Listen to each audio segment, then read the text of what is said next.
Hi, welcome to another episode of The Dispatch. I'm Amy Rosenow with KDHE Office of Communications, and I'm here today with Lori Steelman, who works with the Child Care Licensing Program here at KDHE. When did the Child Care Licensing Program begin? Well, the original law was passed in 1919, so quite a while ago, but the licensing authority wasn't placed with the Kansas of Health and Environment until much later. And what is the purpose of establishing this program? The main purpose of the Child Care Act, those licensing laws, is to ensure that children that are in out-of-home care are in a healthy, safe, and nurturing environment. And have there been any changes recently to the law? There have been some significant changes.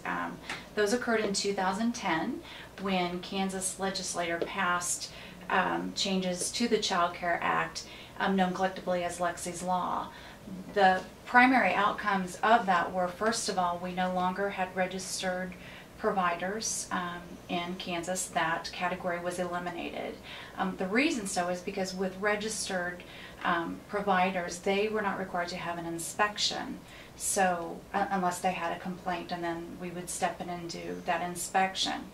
With a licensed facility, they're required to have an initial inspection and then an annual inspection at minimum.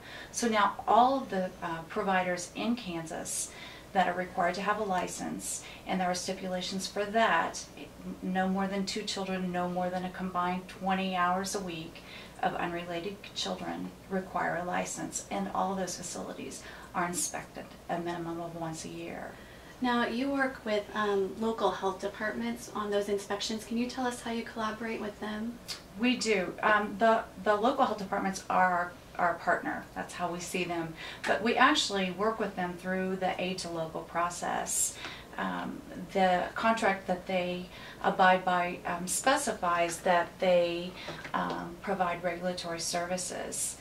To say it more plainly, they are that first point of contact within that provider's community that can support them, provide them training, and provide access to other things that they may need. So they truly are a partner as contracted, so, but it's a positive for providers. And how many child care facilities are currently licensed in Kansas? Currently, there are a little over 6,000, about 6,200 licensed facilities. That breaks down in several categories. We have licensed and group daycare homes, which could have a maximum of 10 or 12, depending on age range. We have child care centers, preschools, school-age programs, that primarily offer care in the before, after school, or in the summer, and then drop-in programs. Right.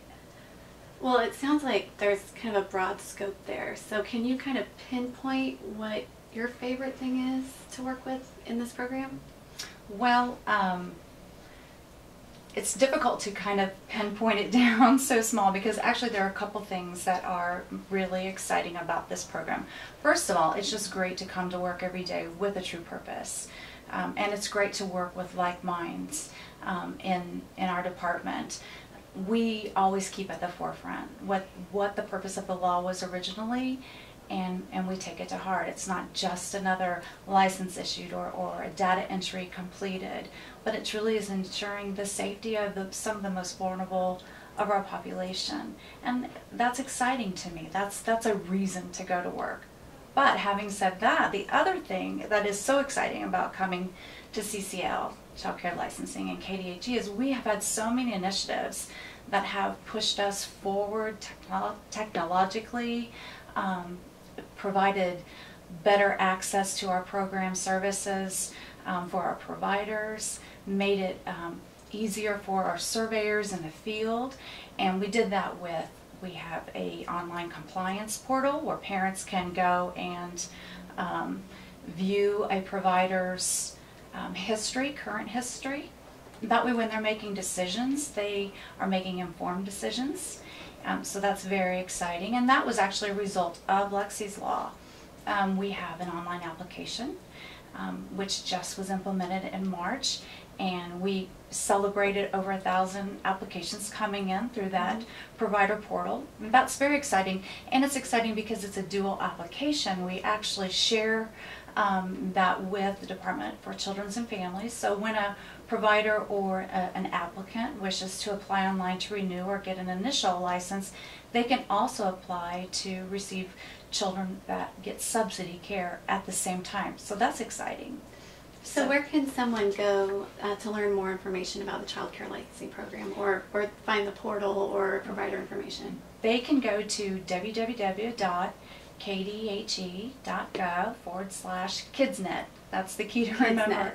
Okay. And in the middle of our page, we have the early education portal, and then there's a link right there to online compliance. So it maneuvers pretty simply. You do have to read the instructions. There's some specific information that you need to put in there to pull up that specific provider, but it gives the most current inspection information on the portal. Okay, Lori, thank you so much for sharing with us about your program. Thank you.